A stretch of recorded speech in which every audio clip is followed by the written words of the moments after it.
Welcome to this edition of At the Mic. I'm your host, Keith Malinak. This week I talked to a guy who at one point was an art teacher by day and a minor league pitcher by night. Today he's a well-known sports artist. His name is Chris Brown, and he's my guest coming up.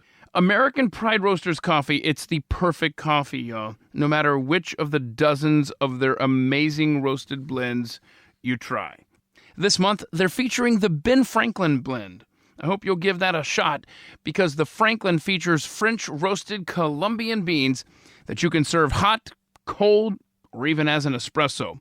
It's versatile the way Ben Franklin was, as a statesman, a diplomat, inventor, and so much more. Did you know when he was 7 years old, Ben Franklin learned a hard lesson about money? See, he bought a whistle outside of a toy store only to realize later that he paid 4 times what it was worth. Besides, it was a used whistle. Come on, Ben, what are you doing? Well, look, over at aprcoffee.com, check out his blend, so many others, and when you do, and you order at least 2 pounds of coffee, type in ATM in the special instructions section during checkout. They're going to include an 8-ounce bag of the Reagan blend, a time for choosing. That's a $10 value. You get it for free, aprcoffee.com.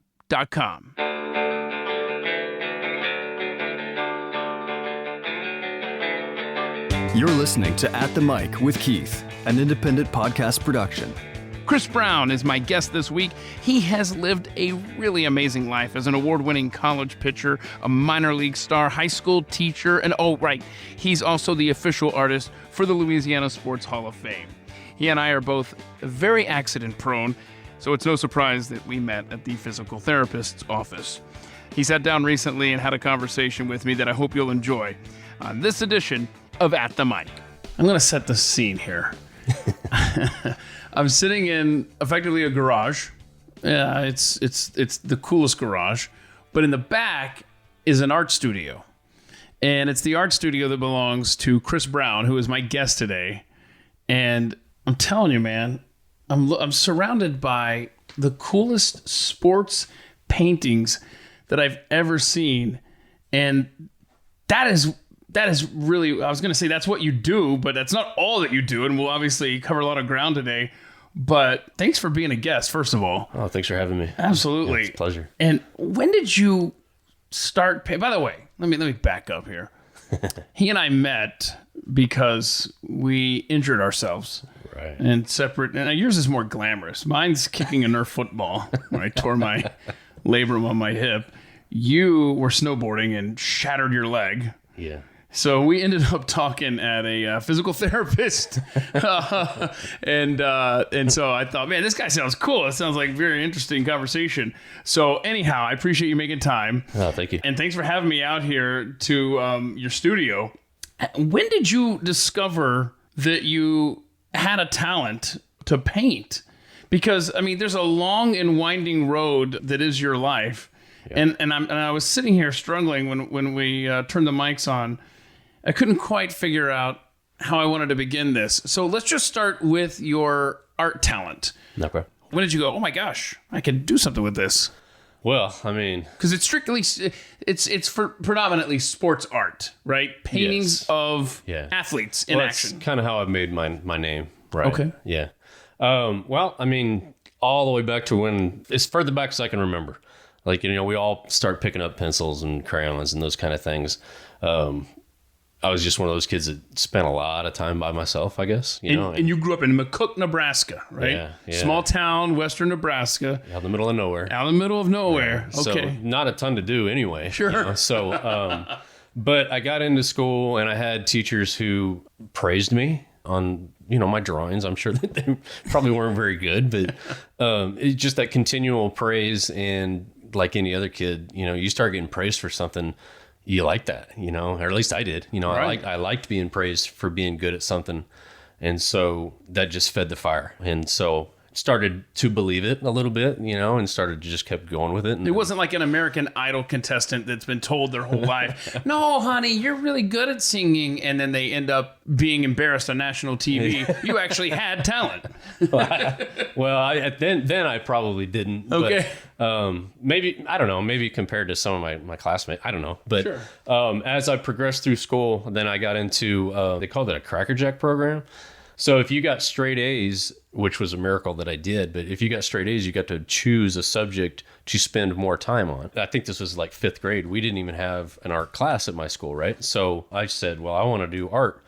So they worked it out to where they sent me to the high school, and I got to spend more time actually with Mr. Stanky, who was the art teacher at the time. And so that really, really threw some kindling on the fire there, Right. And so I was still learning more advanced stuff than what I should have been learning at that age, I think. And then got into junior high. I had Mr. Clapp, who was just an excellent art teacher, So I was actually fortunate once I got to that level that I had really good art teachers that pushed me and supported me, and I just kind of fell in love with it, and then went on from there. And it was time for college. And what do you pick as a major? You pick the thing that you love the most. Yeah. So you mentioned college and you wanted to go off and study art, but how did you end up at Northwestern State University in Louisiana, being from a small town in Nebraska? Right. Throwing a baseball. Throwing a baseball. So you were a pitcher. I was a pitcher. In addition to being an artist. Now we'll get back to the art, but did you always want to do sports art specifically? No. Okay. No. That wasn't until, honestly, after I got out of college. Got advice from a professional illustrator that all he did all year long was Santa Clauses. That was his niche. Huh. And his advice to me was, you need to pick something, because my portfolio at the time was very broad. I was just kind of all over the place. And so he said, you need to pick something that when people think of it, they think you. Right. And that's who they're going to go to. And so he'd done illustrations for Pepsi and Coke and, and all those different huge companies. And so he was the Santa Claus guy. That's cool. And so I took that advice and I started thinking, well, what do I really want to do as far as subject matter? And so being an athlete, literally until I was 29 years old, sports was it for me. And so cool. Then I decided to tie the two together, and luckily it's really worked out. So I guess 20 years or so, that's been your niche, huh? Yeah. Right. Okay. Yeah. So let's go back to throwing a baseball. You were a pitcher in high school? Yes. At McCook High School, right? McCook Senior High. McCook Senior High. Okay. Yep. Did Northwestern State did they say, hey, let's recruit this guy, or how did you end up in the state of Louisiana? So I went to a junior college first. Okay. Cowley County Community College in Arkansas City, Kansas. All right. Not to be mistaken for Arkansas City. It's not. So I went there, was very successful. I was a first-team All-American and was the MVP of the league my sophomore year. And so that's when Northwestern got to see me, was at an All-Star game. Aha. Which oddly enough, so I was this All-Star game starter. And I go out to start, and I walk the first 3 guys, right? It's like the worst thing in the world, right? Oh, man. So my coach comes out, who was also my head coach for Cali, was also the All-Star coach, because we had... Now that had to feel good to have him there. Well, he came out, this guy's won over 1,000 games. He's in Kansas Sports Hall of Fame himself. So he's like, Brownie, I don't know what to tell you, man. So bases loaded. So nobody out. Nobody out in the All-Star game. So who's coming up is, the 4-hole. Right, the cleanup hitter. Of the All-Star team. So oddly enough, though, I strike out the side. The next 3 guys, right? So I strike out 4, 5, 6. And that was my inning, right? But I'm just ticked, I'm like, how you gonna, And so then Childers, who was the pitching coach at Northwestern, who is now the head coach at A&M. Oh, wow. Rob Childers. Yeah. And so he comes, I'm sitting with my parents, and he came over, he's like, hey, I really liked what I saw, blah, blah, blah. We talked for a little while. And then it just, throughout that year, throughout the spring, they flew me in and visited, and I loved Natchitoches. If you've never been to Natchitoches, Louisiana is unbelievable. It's literally the oldest settlement in the Louisiana Purchase. Oh, wow. A little history for you. I adore history. Steel Magnolias was filmed there. So I love that. Yeah, so if you want to get a tour of the town, just watch Steel Magnolias. Okay. It's very, very good.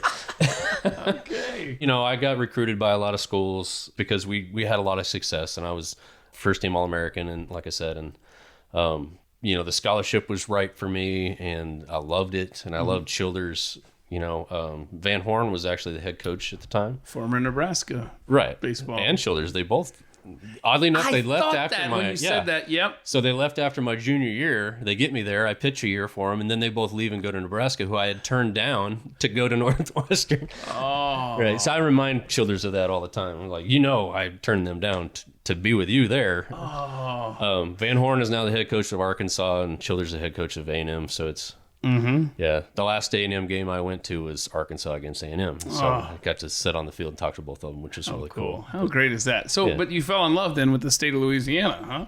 Yeah. So from McCook, Nebraska, a town of 7,500 people, is that about right? Yeah, a little under 8,000 now, probably. So now you're in Louisiana, far from home, but night and day too. Yeah. The two states couldn't be more different. So you ended up not only going to school there, but I take it you really enjoyed it. You have an interesting position there with the state of Louisiana. Yeah. Despite the fact that you live in the state of Texas, I'd like to point out.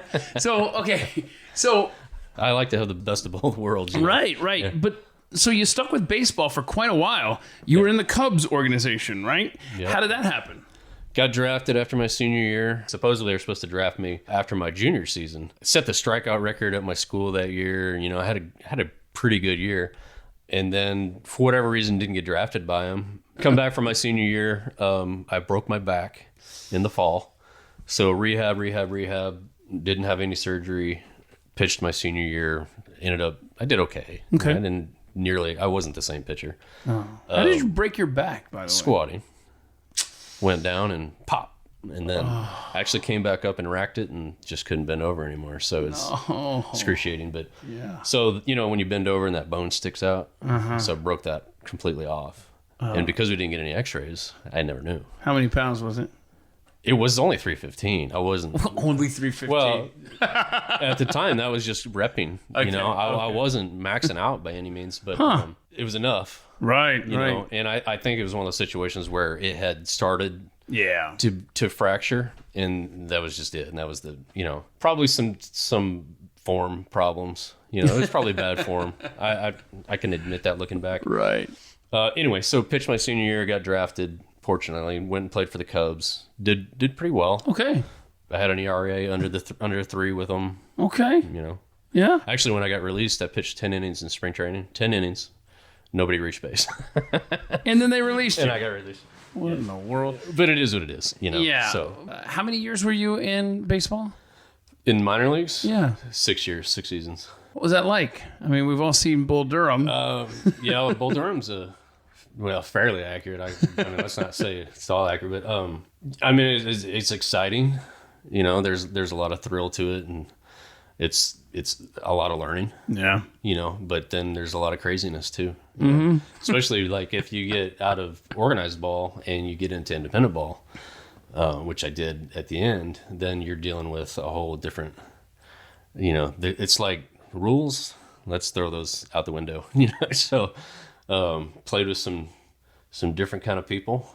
One guy is serving several life sentences in prison, and so it was a different beast, So when you went to college, what was your major while you were there? So in junior college, it was just straight art. So I got my associates there. And then when I went to Northwestern, it was actually art education. Okay, so you wanted to teach. I wanted to teach. So you knew I want to do art and I want to teach it. Yeah. So okay, and I'll tell you why. The whole reason I got up and went to high school every single day was because of my art class. I didn't really care about the other subjects, and I think it showed. And then, but my art classes, I loved going there, and I loved not just the attention that it got me, but the fact that I got to be creative. Yeah. And Mr. Stanky was one of those very supportive teachers, and it was fun to be around. And he was always creating art, And I was like, I want to influence somebody that way. I want kids to come to school because they enjoy being in that class, even if it's only for an hour and a half. So that was really kind of the main push to get into that. After baseball, is that when you started actually in the teaching role? 3 years before I retired from baseball, I started teaching. How do you do that? How do you balance that? Is it a school year calendar thing? It was draining. They both worked with me. Mm-hmm. The team, because I was a starting pitcher, I would miss the games on the road that I didn't start. Okay. For while the school was in. Wow. Right. And so I didn't have to try to force a trade or anything because I got a job right there, That's cool. at Cherryland High School. So, and I was playing in Edinburgh and they're literally 10 minutes apart. Okay, right? So cool. And then the school would let me miss when I had to drive for my start. So, and sometimes it was, I had to drive all the way to Amarillo, Oh, my. pitch a game, drive back, Oh, so, but that's all right. Like I said, it was cool that they worked it out. Yeah, what a unique combination. High school art teacher by day, minor league pitcher by night. I got to take a picture of you. In fact, you know what? Hold on a second. Here, turn toward the art. Yeah, this is what we do. We take the picture during the show. I've forgotten to do this for a while here. 3, 2, 1. Let me get one with the art more showing here. Cool. Okay, so in this crazy COVID era, are you getting to teach your students in person? Yes and no. So they have a choice. For the kids who are afraid to come to school or their parents are afraid to send them. Sure. Let's not always put it on the kids because sometimes they don't have a choice. But Sure. And unfortunately at Fossil Ridge High School where I'm at, a majority of them are staying home. Okay, so most of my classes, I may have 8 to 10 kids sitting in the room, and then the rest are in Zoom or they have the opportunity to get on Zoom and get help. Yeah. Those kind of things. So That's got to be a challenge. it is. Yeah, and I hate to say we're getting used to it because I don't I don't want to get used to it. I don't think anybody wants to get used to it. I know the core teachers, half of them had strokes when they told them that we'd have to be teaching online at the same time as teaching in class, and because they felt like that was the easiest. So if a kid decides next 9 weeks I want to come back to in person, they don't jack up the whole schedule. Right. It's fit right back into where you're supposed to be. So And you're not having to teach extra classes. It's just a camera present in your class, correct? Okay. right.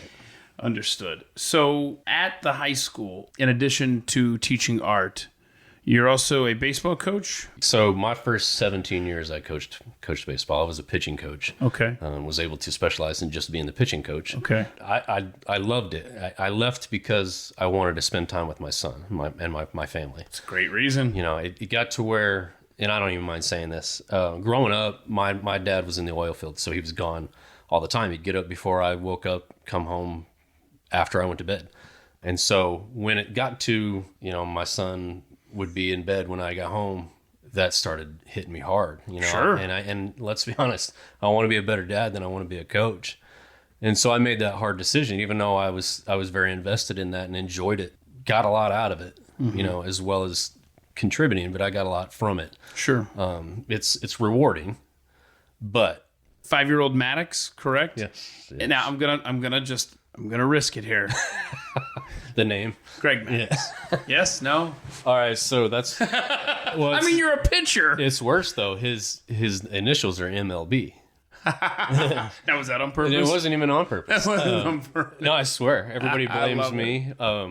My wife and I were actually driving back to Nebraska. She was pregnant at the time. She's literally flipping through books of names. And Yeah. she comes, there was a lot of them for us because we're both teachers. There were so many names. We're like, no. It reminds me of, Yes. So it was hard. Like half the book was, because we'd both been teaching for so long, like half the book was just out. And she came across Maddox, and my middle name is Lee. Okay. And I didn't want to name him after myself, but I did want him to have my same middle name if it worked out. Yeah. So, and she suggested that. So, Maddox Lee That's Brown. perfect. And so it ended up, and then I had to explain to her because she loves sports, but she's not into sports. Right. You know what I'm saying? So I had to explain to her the whole Maddox thing. Right. And I was sold right there. I was like, that's it. Yes, That's that's it. cool. He's got an awesome name. It's a baseball related name. And I didn't even come up with it. Does he have any athletic prowess that you're noticing yet, or is it too early? I hope it's too early. Okay, very good. He's a different cat. He's super into, like any kid, like he really likes art because daddy's into it. Cool. He likes music because mommy's into it. When I did coach, she would bring him to the games. I'd let him run the bases before the games and stuff like that. And so I was trying to get him into it. He hits, he's ready to start. He lost his T-ball season last year, his first one. So he'll go again this year. But I got good advice from Peyton Manning of all people. Uh-huh. Okay, so who gets to say that? And I can't wait to ask you about the athletes that you've rubbed shoulders with and painted images of. But what was the advice from Peyton Manning on fatherhood? So Peyton did the same thing, learned from his dad, Archie, who I also got to meet. And Archie, he picked it up from his dad. He said, I never told my kids they had to practice. I never made them practice. They had to come to me. But if they came to me, I was always going to be there. No matter what, I was going to be there. And so with him, and it's hard for me, and I'm not going to lie, it's hard not to say, hey, you want to go hit? Right. But I also know he needs to be ready if he's going to go into T-ball. He needs to be a little bit ready, just from a safety standpoint. So I'll give him a little nudge. I'll say that. I'll say, you want to go hit. But if he says, no, I don't feel like it, I don't press it. So I've kind of taken that a little bit too. Like, I'm not going to make him want to enjoy it just because I want him to. Understood. But I am thrilled to death that he's dying to come out here and paint. That's cool. That's got to be fun. I was going to ask you if he came out here in this awesome art studio just to hang out with you while you were painting or something. That's cool. I had to clean up he was using those. I'm surrounded by art supplies. This is such a cool setup here. I see. So, well, you talking about him and him being so young and you're talking about sports, it segues nicely into your earliest memory, which I believe was walking onto a t-ball field, having no idea how to play the sport or what happened there. Yeah. Somebody didn't practice. Like, I guess I couldn't remember ever having a practice. It was like we just showed up and coach says, go to second. And I'm like, oh, where's that? Where do you want me to stand? Luckily, it wasn't one of those situations where it scarred me, and I never wanted to go out there again. But worked out. I remember that going, and he's like, just stand there. All right, I'll do that. That's fun. It's just a clueless 5-year-old, which is ironic because that's the age my kid is now, and here he is about to start. And cool, so those creep back in, and you're like, well, I don't want him to be in that situation. Well, I've got a question now. You and Paula, see, you're from Nebraska. You went to school in Louisiana, but Paula is from Texas, right? Mm-hmm. Keller. Your wife, okay, a suburb of Dallas, Fort Worth. Right. How did y'all meet? Church, Sunday school. Okay. Yeah. Oh, so locally here then? Actually, no, down in the Rio Grande Valley. So wait, now why are you going down there? I mean, there's so many geographical points here. How did you get down to the Rio Grande? For me, it was baseball. A team. Okay. Team in Edinburgh bought my rights. Okay. And so it was a first year team, built a new stadium in Edinburgh. We won a championship, so it was worth going down there. Okay. For, what's the nickname? That sounds like a the Roadrunners. Edinburgh Roadrunners. Edinburgh Roadrunners. Okay. So yeah, we were super successful actually. Chad Treadaway was the manager. He was a guy I actually played against the year before. So anyway, we go down there and we win the championship the first year, and awesome. My librarian comes in and invites me to his church. And I was like, yeah, I'm looking for, I need something. Okay. There's something missing in my life. And so that's probably it. And so I started going to church, and then I get invited to Wednesday night Bible studies. And then all of a sudden I notice this pretty girl, and, I'm trying to tell myself that's not what I'm there for. Little did you know it was while you were there. God worked with me. I'm proud to say I'm actually a deacon now. All right. She was not noticing me right away. Let's put it that way. She was not noticing me. If she did, she put on a good run. She made me chase, We dated for a long time, was engaged for a year, got married, and then it got to where, honestly, it was just like every holiday we were driving all the way from the valley up to here or further to Nebraska. I was like, I don't want to drive 9 or 10 hours every time there's a holiday. And so we started looking up here, and ta-da. I got hired at Ridge, and boom, we left. How long have you been up here in Dallas-Fort Worth? Since 2012. Okay. Yeah. Very good. And love it. We love it here. So. Well, besides the teaching and the art and the baseball and all of that fun stuff, you have a hobby that is very unique, and it's making baseball bats, right? Yeah. On a lathe. Yeah. Right? Yeah. So is that somewhere around here? It's out in the main part of the building. How does it take? Like, how do you take us through the process of, I'm going to make a bat? Like, you know what I mean? Like, where do you, I know there's wood involved, Right. but like, where do you go for that? You buy a blank, and it's just, it looks like a really, really thick dowel rod is basically what it looks like. Luckily, it's round, and it's kind of made for bats. So they're bat blanks, right? So you go get an ash or maple or whatever. I like using maple myself.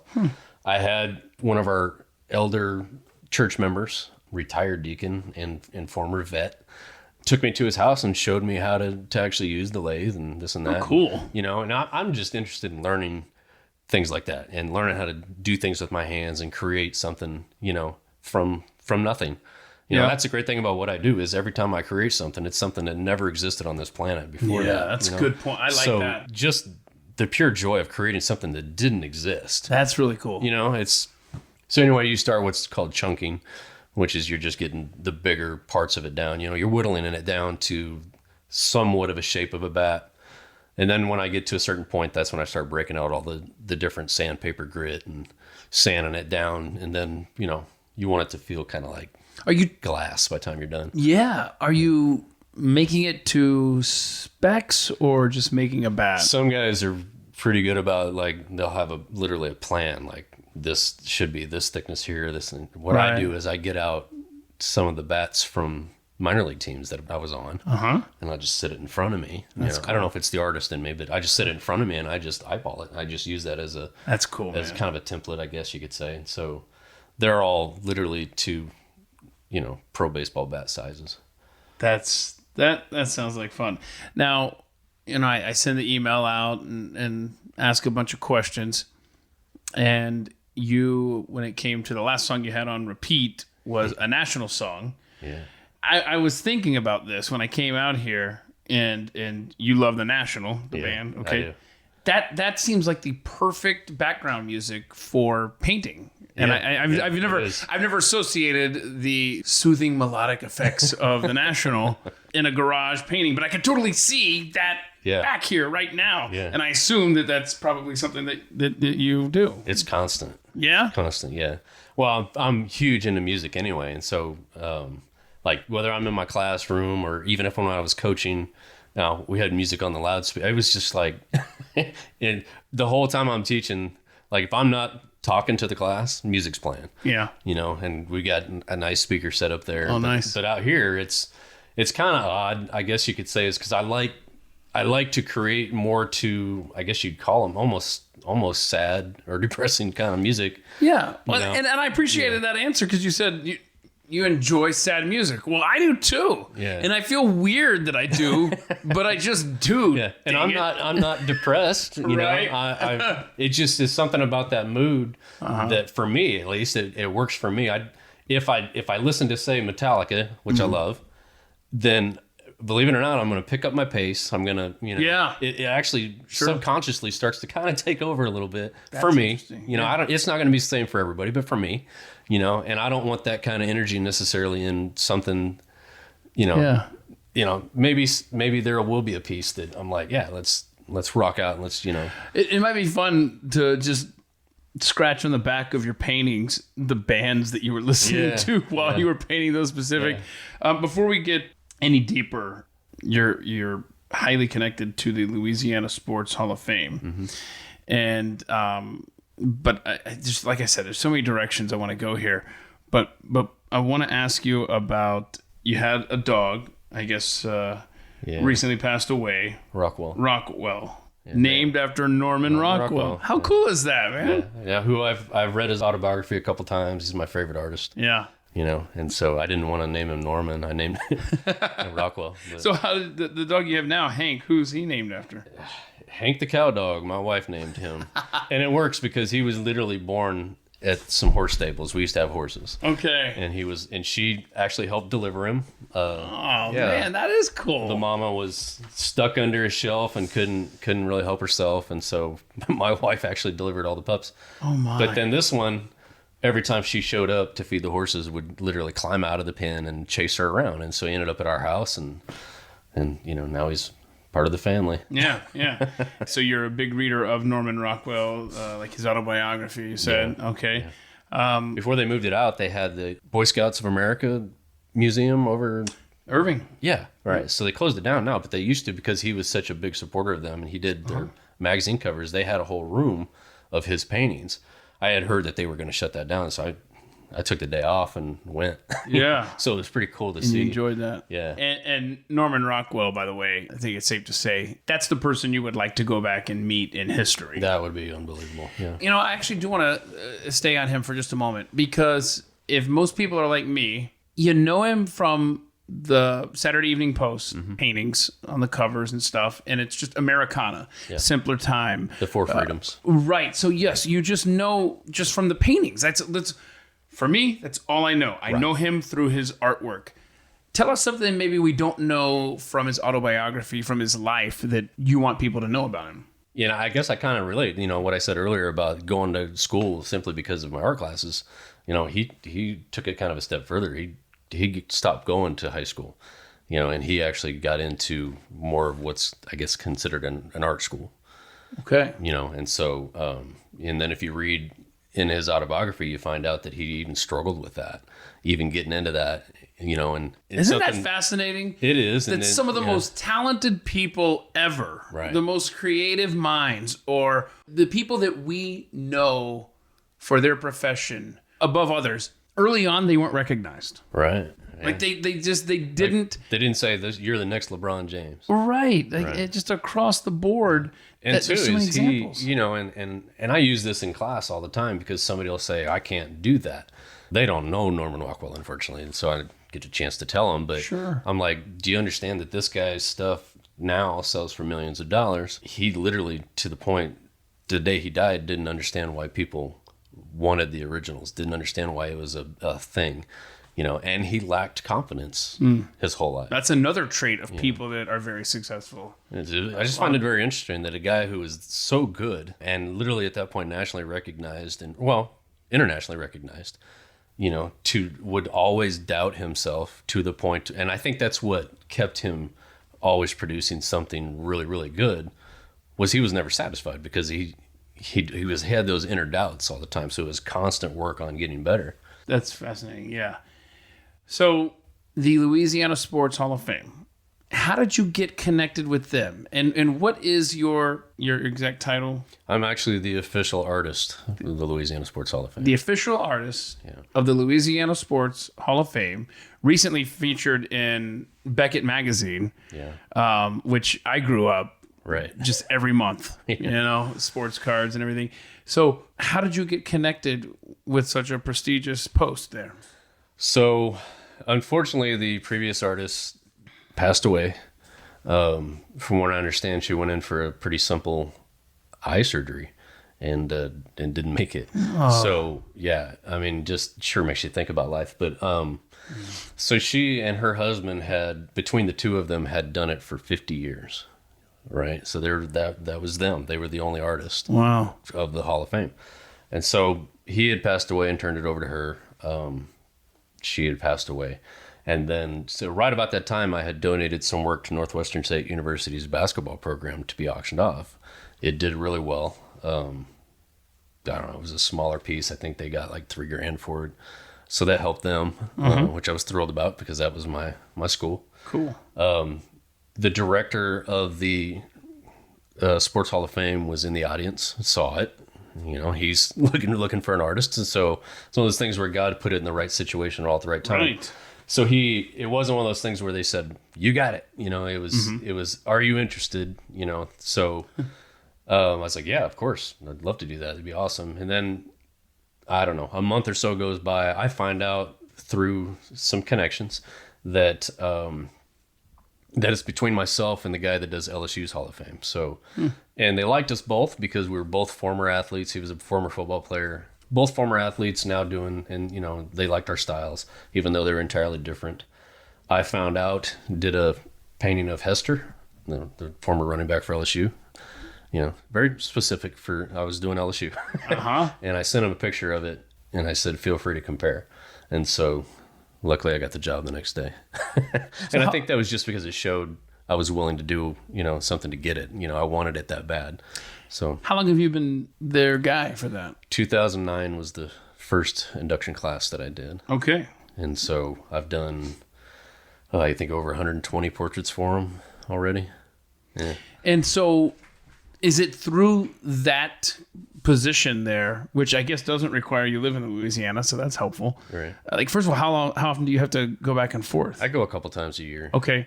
Is it safe to assume that that's where you've made most of your connections with professional athletes? Because I've seen tons of pictures of you with famous athletes. You've talked about Peyton Manning and Archie Manning. Who's the most memorable? You know, you can have more than one answer. But tell us about some of the folks that you have rubbed shoulders with. Well, first, yes, the Louisiana Sports Hall of Fame put me on the map, no doubt. I mean, and I love them for that, and I love the fact that it continues. I mean, every time they announce a class, it's Christmas for me. You know, I look forward to that. Literally, probably more than Christmas. So, how much time do you have between the announcement and having to turn them in? And is that a stressful stretch there? No. Usually it varies a little bit because the whole board has to meet to vote. Okay. And so sometimes they meet here, sometimes they meet, so sometimes the meeting times are a little bit different. But I find out usually like, let's say August or September. Okay. And I don't have to be done till May. Oh, okay. That's cool. Normally it's not a stressful time, but It depends on how big the class is. it depends on how cooperative they are. Oh. I have to talk to them, get them to send pictures, tell me what they want, not only as the action shots, but what else do you want in the background? What story do you want this to tell? Mm-hmm. Because when I came along, it was just the head and shoulder shot, and that was it. And I was like, it doesn't really tell the story. If somebody walks by and they see it and they don't know their face, they're not going to immediately know what they did. Well, Freddie Spencer went in that year, and he was a motorcycle racer. Okay. I was like, there's no way. It was risky, but I was like, there's no way I'm not putting a motorcycle in this thing. Right. And so I did. Wow. I just kind of took it upon myself, and I put him in the background, turning into the portrait, just an awesome looking portrait. And then luckily for me, I didn't get fired. In fact, they said, this is the way we want to go from now on. And so, Look at you. Yeah. So I guess I got lucky, but that's the thing is you walk in and you can tell literally by looking at the portrait, oh, well, that person played football. That person played volleyball, so, and then that draws them to the portrait, but also to that person. And then they pull up their information on their super awesome touch screen that they have. You touch the name and the video comes up and starts playing and shows highlights. It's an awesome place. Is this in Baton Rouge or Natchitoches? Okay, Natchitoches. Natchitoches, okay. Louisiana. All right. Yeah, they built the $30 million museum right on Front Street. How cool. Yeah, it's really cool. It's just real quick. I'm sitting under a painting that you did of Peyton Manning. Yeah. And he's in his Broncos uniform. Who determines which team? Like, for example, it could have been a Colts uniform that he was in for this picture. How is that determined? For the Hall of Fame portrait, it's strict. Well, I want to say it's determined by them, but at the same time, it's really supposed to be geared towards why they're going into the Louisiana Sports Hall of Fame. And I'll give you a good example is Nick Saban.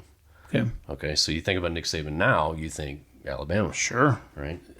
Talking to, say, his wife, she wants Alabama in the portrait, but it's not the Alabama Sports Hall of Fame. It's the Louisiana, and he's going in because he won a national championship at LSU. And so it wasn't a big, disagreement or anything. It was just like, hey, by the way, it has to focus on this. We can put Alabama in there. We want Alabama to be part of the story, but it's got to be focused on LSU. So the main thing he's wearing has got to be the LSU stuff. And so sometimes that conversation has to be had. But when it comes to like the pro guys, it's just what do you prefer? Because sometimes they have a reason not to. Sure. Or maybe it was a bad breakup with their former team. Or I got you. The stuff that you're seeing is entirely up to me. Okay. Because these are going into my show. I just want them to sign them. And so if I think I've got Reggie Wayne in Colts, I didn't want to do Peyton in Colts. I didn't want to, start that whole thing. Okay. And so it's just more thinking from my show standpoint. What do I want to, and I hadn't done the Broncos at that point.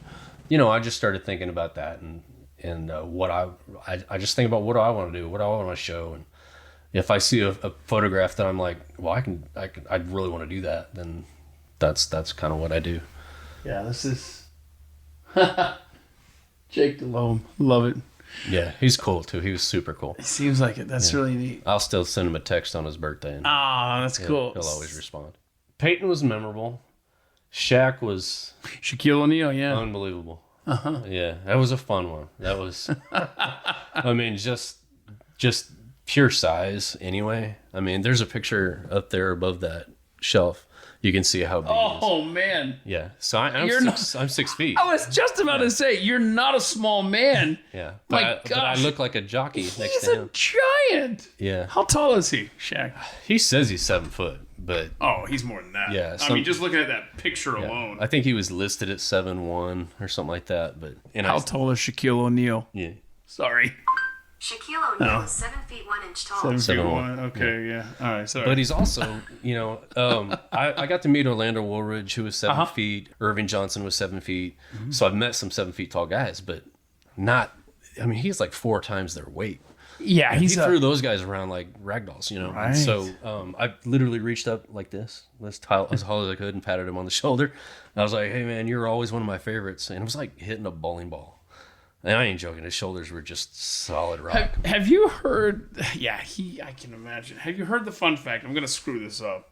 This is the problem with doing everything on the fly here. But have you heard the connection, Shaquille O'Neal to NBA championships? You heard this? Okay. Oh, like he's played with somebody on every championship team. Right. So, okay. Let's see. Here we go. NBA Finals. Yeah. So, 36-year run of either Shaquille O'Neal himself or teammates that have appeared in the NBA Finals. Yeah. 36 years. Crazy. I love it. Yeah. Okay. Tell us about Fred Gianforte. That's how Google says it too. Geinfort. Geinfort. Okay. Tell us about Fred Geinfort. He says he knows that's how it's a telemarketer when they call it. Yes. Well, I'm the same way with Malinak. Yeah. Is Keith Melkin?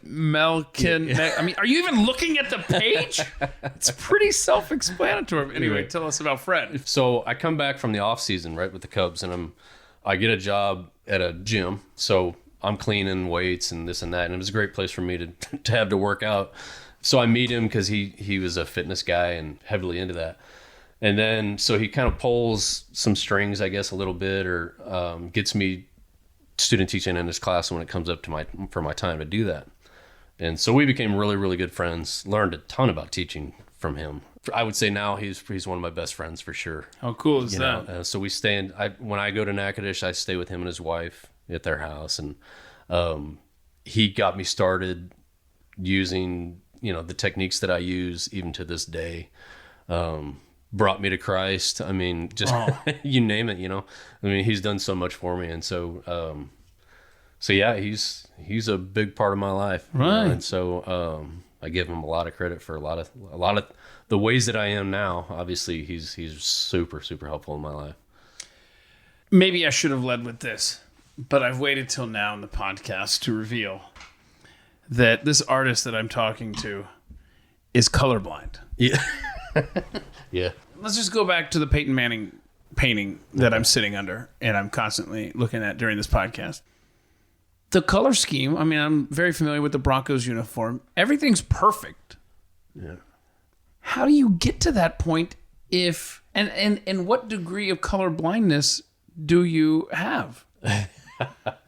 Well, so when I started teaching, I started worrying about, here I am an art teacher and I have this disability. Would a school fire me if they found out? I hid this my entire life. Wow. I went through high school, college, and didn't want them to know. I was already kind of being held back a little bit in college because I was an athlete and an art major, right? And it didn't cross paths too often. I was going to say, yeah. Their thing was he's not putting in as much time as everybody else. But the problem was they didn't know is I just wasn't sleeping. I'd practice all afternoon and then I'd go home and I'd do this all night. I just didn't sleep a lot. So anyway, because I started teaching, I was worrying about it. I went to an eye doctor. I was like, hey, I need to get documentation that this is actually a disability. And he's like, okay. And so runs me through the first test. And it was a pastel test. I could pass the eye test at school. You always got that test growing up, right? The seeing test. You cover one eye, you say the letter is right, the house. And they always had 3 colors. And they said, which color is this one. I could pass that because it was the same one every year for my whole life. Right? No big deal. I could pass it, but I knew I was colorblind. He gives me this pastel test, and it's these pastel colored, basically beads, right? And he's like, put them in order. Like, done. They're already in order. He goes, they're not even close. He's like, why don't you just give it a go? I was like, all right. And so put them in order. And he comes in, and what they do is they have this chart. Well, on the chart, it's supposed to make a complete circle if you got them all right. And mine was like 17 stars on top of each other. You know? Oh, no. And so he's like, hey, you got one right out of 36. So that's to tell you how bad it is. Oh my. And he goes, you probably got lucky on that one.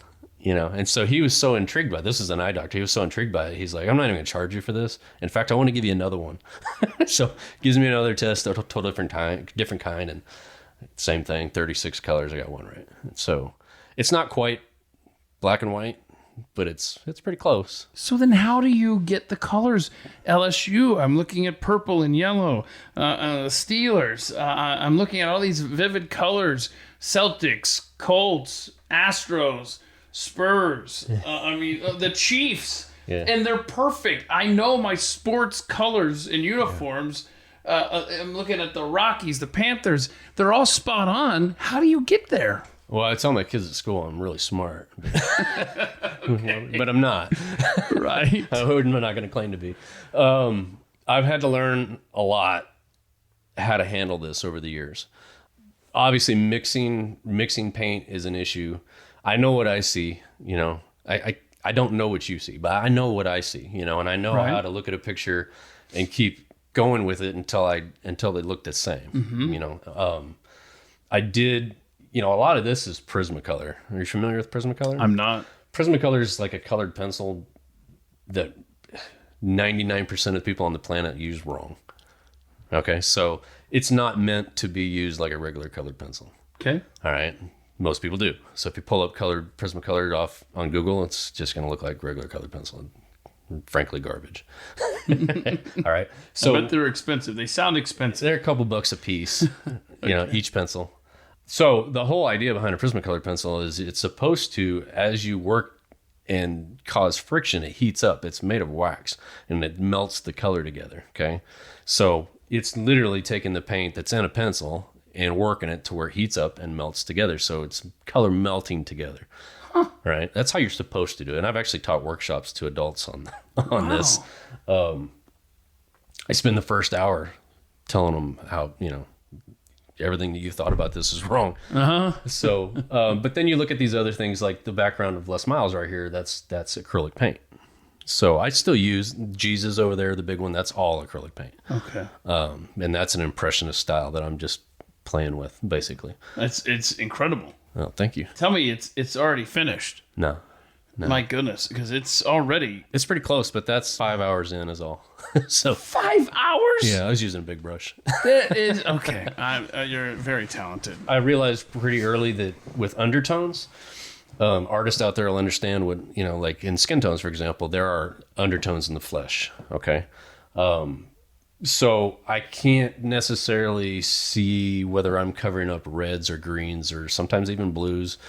And so I switched my undertones to grays. All right. So gray is a neutral color anyway. Okay. But there are warm grays and there are cool grays. And so if I want a fleshy tone, I'm gonna be mixing in, and I can manipulate a color with those grays because it's a neutral color. So I can now take a color that I was using and use the grays to get it to the tone of that color that I need. Okay. You following? I'm trying.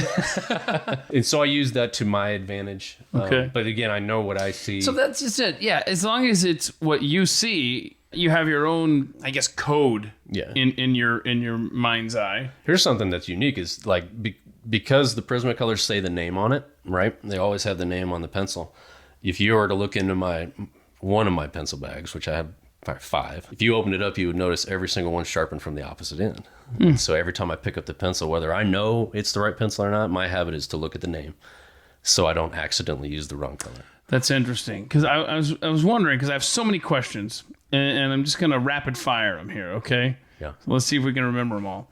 Do you ever get help? In other words, does Paula come out and say, "Whoa, that's not the right color"? Okay. She used to in the past. Okay. Yeah. As a kid, did you know that? My goodness, I'm not seeing color. Like, when did you discover? Oh my gosh, that's the other question I have. Yeah. And then is it almost? And this isn't to be insulting. Is it almost like paint by numbers? In other words, you've been tasked with lots of LSU individuals. Yeah. So do you know that, okay, the purple is, and I have no idea, but I'm guessing here, the purple is P12. And that way you don't have to sit there and figure out, is this the right color and all this stuff, Not exactly. So much.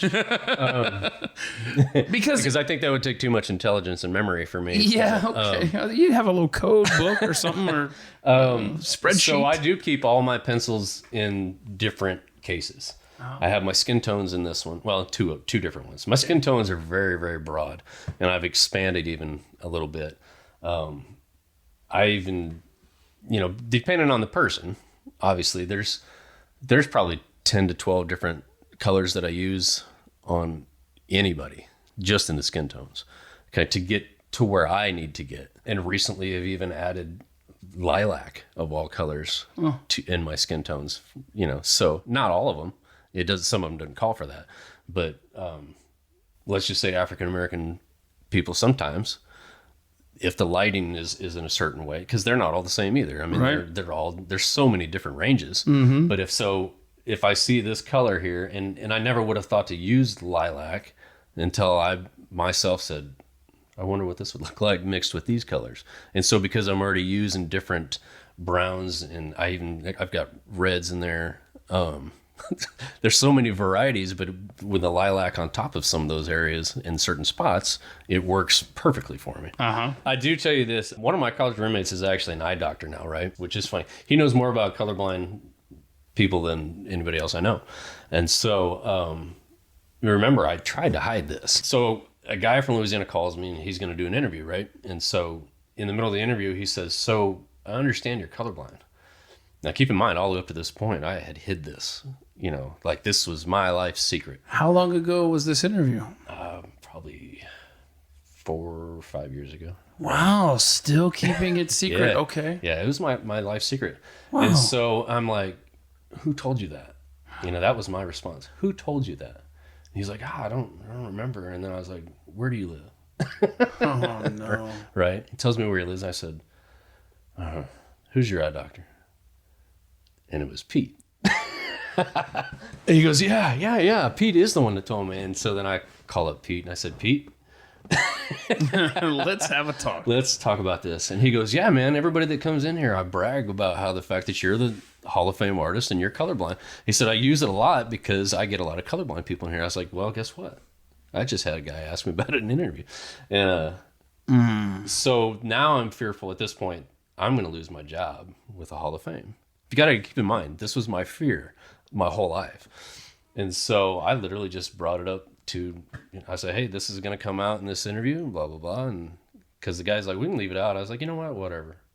I'd done Shaq and everybody else at this point. You'd already been with not to brag, but sure. I was pretty confident. You've proven yourself by then. Right. I think the artwork had spoken for itself at that point. So I just said, Doug, this is going to come out, and blah, blah, blah. I said, the article was actually, this guy was interviewed to do an article that was going to go into the media guide for the Hall of Fame. And so I have a 2-page spread in there, and that was one whole paragraph on that. And I said, should we leave that out or not? He's like, nah, we love it. It's so awesome. We make it more unique, and it's honestly a remarkable thing. And so, and maybe you don't want this reaction, but it actually makes it even more impressive, your artwork. Oh, thanks. It truly does. That's a fascinating fact. Yeah. So, I mean, it's a challenge. It's one of those God's sense of humor kind of things. Exactly. How ironic is it that the guy who from early on has said, I'm going to be an artist. I'm going to paint. I'm going to, and I'm colorblind. I mean, it's just, that's awesome. It's a challenge. I mean, Sure. I'm not going to lie. I have apps on my phone that I use. I don't always trust, but there's colorblind apps right? The one I use the most, I'll show you. Real quick. I'll pull it up. I actually save it down here on my bar because that's important, right? So I'll just open it up and whatever I point to, it'll tell me the color. Oh, wow. So what he's doing right now is he's holding it up to a painting and the app is telling him the color right there. I mean, there it is. Gold, tan, brown, black, charcoal. Right. How great is that? So sometimes, though, that is cool. The sports team's colors, right? And so you'll pull it up and it'll tell you, like, something wrong. So you're like, oh, good. Now I can't even trust the app. It's an alternate uniform, y'all. Yeah. So sometimes I'll get opinions from, like Mrs. Link is somebody I teach with, and I've taught with her for a long time. She's an art teacher. And her color spectrum for her eyes is way advanced. Like, there's the range that most people see. There's me clear down here, and then there's her. Like, she can see literally 3 times the colors. Like, if you say, what color brown is this? She'll say, well, this part's sienna brown, this part's terracotta, this part's, and it'll drive me crazy because I just want to know if, there's no justice in the world. Don't tell me that because I can't see what you're pointing at anyway. I just, I see brown. And so anyway, I'll ask her and then she'll say, well, why don't you try these colors to get to that? I'll go back and it still won't look the right to me. And so then I'll be like, well, I'm going to try this instead. And I'll do it. And then I'll show it to her and she'll be like, oh yeah, you nailed it. I was like, hey, guess what? I didn't use those colors at all. She's like, and she's told people that I'll use, it's weird to say because you wouldn't think that this would even be possible, but I'll use different color combinations than you're supposed to, or most people would, to get to the same thing. Mm-hmm. But, color's color. You're supposed to be able to just mix certain colors to get certain colors. That's just the way it is. But sure. I don't know. Okay. The grays come in quite a bit, So let's go to your baseball days, because you took a line drive off the jaw as a pitcher. Yeah. And I don't recommend it. No. 60 feet, 6 inches away? 103. 103 mile an hour? They clocked it going in. My pitch was 93, and then it came out at 103. That's when they had those -5 bats. They outlawed them the next year. Oh, wow. Yeah. So you and I could go hit a home run right now without even stretching with a -5 bat. You could. I would ground out the second. So, okay. Tell us about that experience. I tell you, man, I was warming up. Childers was in the bullpen. And I was lights out in the pen, which to this day is not a good sign for me. Like he told me later, he goes, I told Van Horn, man, you were going to throw a no-hitter. Well, this guy hits just a shot. I didn't even see it. Hits me in the right side of my jaw. Oh. Broke right down the middle.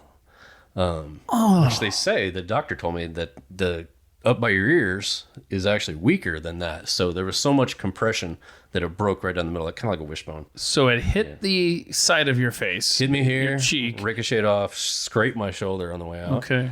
And there's... Flew over the shortstop. Oh, God. Yeah. So I was mad because they didn't feel it. But the shattering was your chin, basically, below your lip. Right down below my bottom teeth, straight through. How much blood we talking? Tons. Actually, so I was proud of myself for not going down, right? I'm going to stay on my feet. Good for you, man. And I was huge about staying in the game. I'm like, this is my game. This is nobody's going to finish this for me, right? And so obviously everybody's rushing out because they just saw me get plastered in the face with the ball. Right. I was okay, and I reached in to put my fingers in my mouth and I couldn't get my fingers in. And so I did the wrong thing, and I don't suggest this at all. I freaked out and I grabbed both sides and I jerked. Lucky for me, I actually put it back in place. I lined it back up. Look at you! Yeah, a little surgery for myself. You're like the Bronco Nagurski of baseball, there, right? Well, and I don't really like telling people that just because they look at it as kind of like, oh, you think you're a tough guy. No, that's just adrenaline taking over and freaking out more than anything. But I did that, and then I kind of bent over. Of course, now blood's just filling up my mouth, and and then I was like, I'm staying in. And Childers like, no, you're not. And so then that's when I got upset. But they had to put me. This is at UTSA. They had to put me in the back of a truck. And because I was bleeding so much, drive me over to the training room. And then they wanted to put in steel plates in San Antonio that night. our trainer's like, no, we need to see our doctor. So I had to ride the bus all the way back that night to Natchitoches, Louisiana. Wake up the next morning, driving a car all the way down to, I think it was Baton Rouge, see the surgeon there. And he's like, well, you actually, because you put it back into place, it's starting to heal. He said, You're a doctor too. Yeah. He's like, we can wire it shut if you want, but it's going to heal. I was like, all right. I said, can I pitch? And they're like, well, as long as you don't get hit. So actually, the next day I went and stood at the end of the batting cages while guys were hitting. So balls were just flying at me. So I kind of got used to that. Pitched the next weekend. And because I didn't want to get hit, I threw a 2-hit shutout. Look at you, man. There was some motivation there. I was like, I do not want to get hit again. I want to tell you who you remind me of here. They didn't let you stay in the game, though, did they? No. Jerks. Yeah, no. Because Selfish. in 1919, Ray Caldwell, Indians pitcher, was struck by lightning. Oh, jeez. And probably stayed in. I think they took him out or something, and he came back or something. Of course, that's against the rules of baseball. So Yeah. I'm trying to figure out the story here because I'm just skimming it here.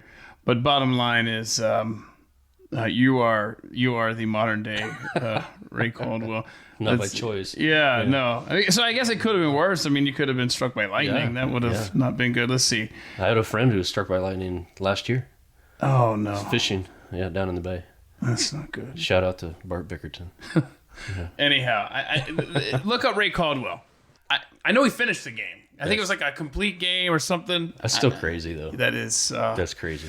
Yeah. All right. So of course we're gonna cross paths at a physical therapy place because it sounds like you and I have a knack for injuring ourselves, right? Apparently, or getting injured. Apparently, you have the broken.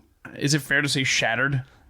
no. It broke in 2 spots, but Okay. one was 3/4 the way through, and the other piece broke off. So What is it? Is it on a hillside in Colorado, or what do you mean it broke? It just well, broke off. It's just floating around in there. Not anymore. Okay, they got it out. Okay. So they put a steel plate along the side to fix Okay. the one piece. That's got 9 screws in it.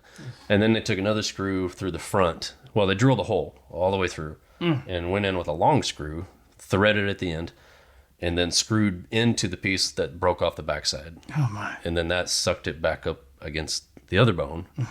And apparently it's healing. Yeah. Good. Yeah, Good. they Okay. say it looks like it's healing. So Okay. it doesn't feel like it's healing, but it sure looks like it's healing. So you got the leg. You like my Superman socks? I do. I like this. Yeah, he's got a pair of Crocs on, camouflage Crocs with bright red Superman socks. I love it. That's how I roll. And so you took the line drive, broken jaw, Yeah.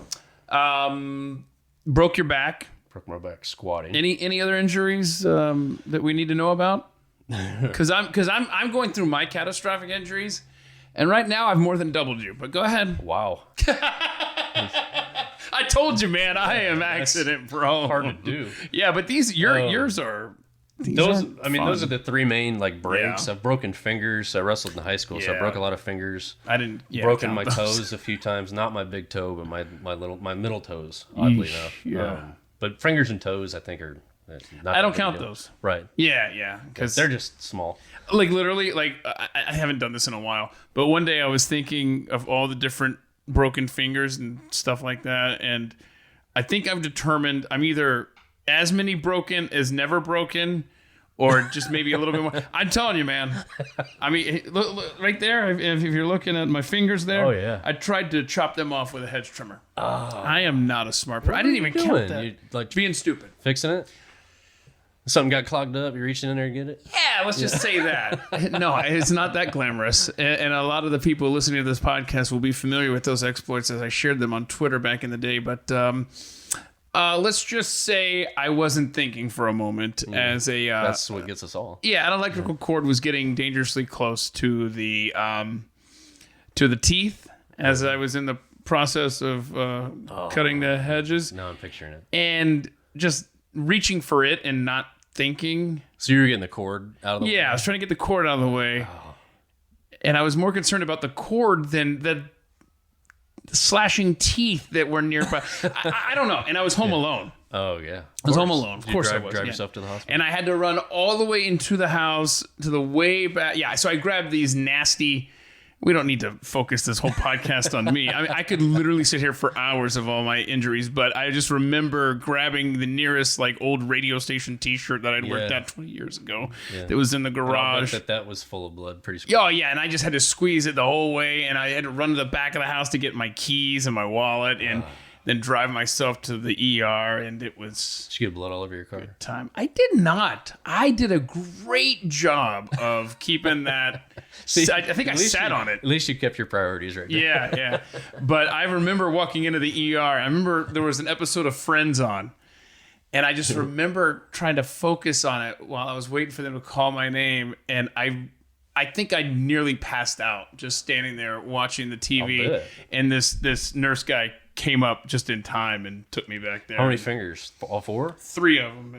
Got it good. Yeah. So they look great now. Yeah. But I can tell you that I watched the Huskers game that day from an ER recovery bed on my phone. How long ago was this? Maybe 3.5 years ago. Oh, so they probably lost. Yeah. So, no. I think it was their first win of the year. Oh, hang on a second. I got to look this up. Hang on. Yep. October 27th, 2018. Bethune-Cookman. Oh, yeah. And so I got to watch that. Well, at least that made you feel a little better. Yeah, because we won that game. I'm just looking it up right here. 45-9, which Nice. For a nanosecond it felt like the old days. Right. But anyhow, I just the old days would have been 89-9. It would have been It would have been 63-0 at halftime against Iowa State. But those are the good old days. Because I was at Nebraska. 94-98, where we won 3 titles in 4 seasons, only lost 2 games. I could not have timed my stint there more perfectly. Was that Tommy Frazier and Frazier, Behringer? Yes, it was the whole the 95 team. In my opinion, the greatest college football team of all time. There you go. And I'm not going to entertain Louisiana State from a couple years ago. I'm not even going to listen to that. And there you have it. Okay, so I did. Because you almost chopped your fingers off. I have a finger story. Oh, tell us about your finger story. What'd you do? So me, I'm worse like on ladders. Oh. A ladder in me, it's a bad idea. I still do it all the time, but so anyway. I almost said that's one place I haven't hurt myself, but I'm going to have to knock on wood, knock on this wood. You got anything else? Because I just jinxed myself. But continue, please. You're on a ladder. I'm trimming trees. This wasn't here. Of course, it could be here. You saw how many trees I have. Yeah, a lot. But I'm trimming trees, and it's over a fence, right? So I had to go over the fence with the ladder, and I'm looking down. I'm like, well, I don't want to fall on that fence. It's a horse fence. You familiar with horse fence? It's thin enough and strong enough to slice right through you. Let's just put it that way. Right? if you were to fall, say, off a ladder, not a place I need to be hanging out. No, or falling on. Falling. So I'm trimming the trees and my ladder goes boom and flies out from under me. And remember, I was like, well, I'm not going to fall on that. But so to save myself, I couldn't grab the tree. There was a metal building nearby. So I reach and I grab the metal building. Well, it was a triangular like roof, pitched roof. So then I start to slide down. No, you're killing me. I can't do this. Right. And so my whole right hand, nonetheless, my art hand. Oh, yeah. So slices all the way through. I don't remember from there to the house. I don't remember how I got around the fence, how I hit the ground. It's all black, right? So I remember then getting to the back door, opening the door, yelling for my wife, who apparently couldn't hear me. She's all the way upstairs. So she finally comes outside, and there's just a puddle of blood, right? And so we rushed to it all worked out to where all the slices were not on the bends of the, because if you get those, it's more serious. It was all in between. This one was all the way through to the bone. So I just got a tetanus shot and some Band-Aids, but I thought it was bad, so much blood. Dang, dude. Yeah. Boy, we're a mess. We better not hang out ever. This is like a tool time, I was gonna say, like, the universe will see. Oh, look, the 2 most accident-prone men are together. This is gonna be awesome. Okay, so you would like to appear on the Tonight Show at some point, with your artwork on display. Yeah. And how do you make that happen? I don't know. Well, my goal. Maybe you send this podcast to Jimmy Fallon. Yeah.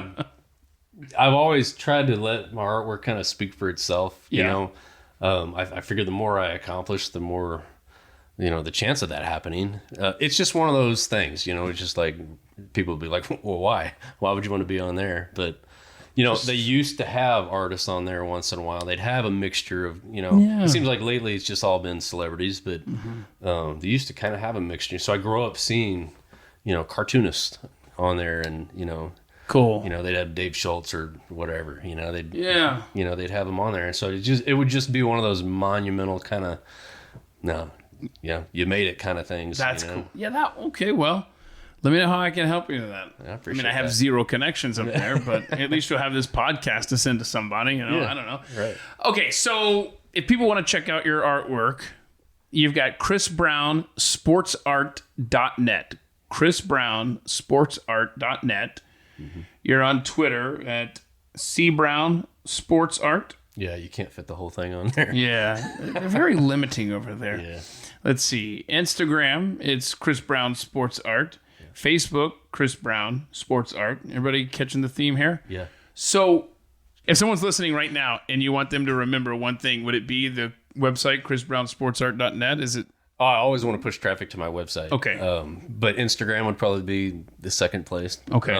Maybe it's just because it's more of a visual thing, but Instagram is pretty big with artists. Okay. That would make sense because it's just a bunch of squares and... Yeah. Twitter, Okay. You can post your picture, but it's not meant strictly for imagery. Okay. Whereas Instagram is, and I've connected with a lot of sports artists around I should say world, really, on there. And so it's kind of, that's just, I feel like that's the place for...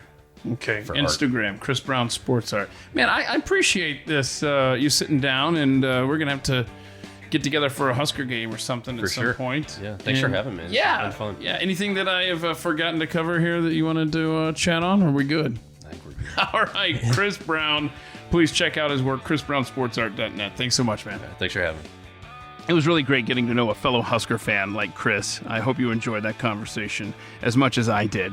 Be sure to check out his artwork, chrisbrownsportsart.net, chrisbrownsportsart.net. And when you're done checking out his stuff, don't forget to head over to atthemikeshow.com.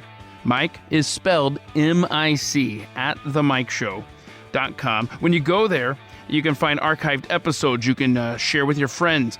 There's ways to contact me. And, of course, donations to this podcast and 5-star reviews are always very much appreciated. Next week, I'm going to sit down with Blaze personality Eric July. Eric is a thinker, and his transformation from a rough and tumble teenager to a guy walking around talking about Austrian economics, it's fascinating. I love his story, and I hope you're going to join me next week for that conversation. It's going to be episode 50 of At the Mic. Wow. Until then, go be free, and thank you for listening to At the Mic. This has been At the Mic with Keith, an independent podcast production. Head to atthemikeshow.com for archived episodes, sponsor information, and ways to connect.